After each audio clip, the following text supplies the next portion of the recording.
Hello বন্ধুরা, তোমরা সবাই কেমন আছো? নিশ্চয়ই সবাই খুব ভালো আছো। আমিও খুব ভালো আছি। যে আবারও চলে আসলাম তোমাদের সামনে ছোট্ট একটা মিনি ব্লগ ভিডিও নিয়ে। তো দেখো, এই একটা মাটির ভান্ডার তোমরা দেখা পাচ্ছ। এই ভান্ডারটা হচ্ছে আমি আজকের ভাঙবো, সেই জন্য দেখো ভান্ডারটা গায়ে আমি একটু হাত বুলিয়েও নিলাম। আর তোমাদের দাদাভাই দেখো ভান্ডারটা প্রণাম করে ভাঙতে শুরু করে দিয়েছে প্লাস দিয়ে। তো মন তো খারাপ লাগছিল, কিন্তু কি করব বলো, ভাঙারটা তো ভাঙতেই হবে, কারণ আমি একটা দোকানে একটা জিনিস করতে দিয়েছি। জিনিসটার কথা আমি তোমাদের এখন বলবো না, যখন জিনিসটা হয়ে যাবে তৈরি করে আনবো তখন তোমাদের দেখাবো। সেই জন্য অল্প কিছু টাকা শর্ট পড়ে গিয়েছিল, সেই জন্য ভাঙারটা ভাঙতে হলো।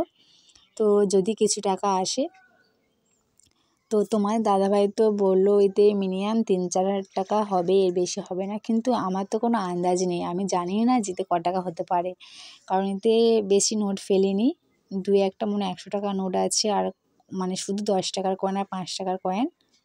তাও দেখো পুরোপুরি ভর্তি হয়নি, একটু খালি আছে। আমি ভেবেছি পুরোটাই ভর্তি হয়ে গিয়েছে।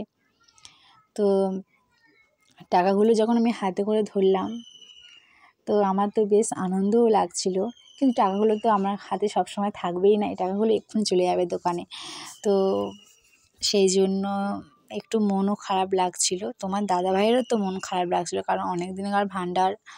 আর বেশি মন খারাপ লাগেনি, কারণ টাকাটা একটা কাজে লাগছে, সেই জন্য। তো আমি তো তারপর টাকাগুলো 10 টাকার কয়েন আর 5 টাকার কয়েন আলাদা করছিলাম, আমি আর তোমার দাদাভাই।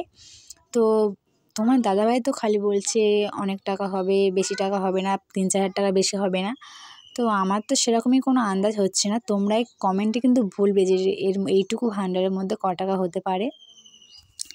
অবশ্যই করে বলবে, তোমাদের কমেন্টের আশায় কিন্তু আমি থাকবো। আর অবশ্যই করে আমার চ্যানেলটাকে সাবস্ক্রাইব করে দিও। Tata, bye bye.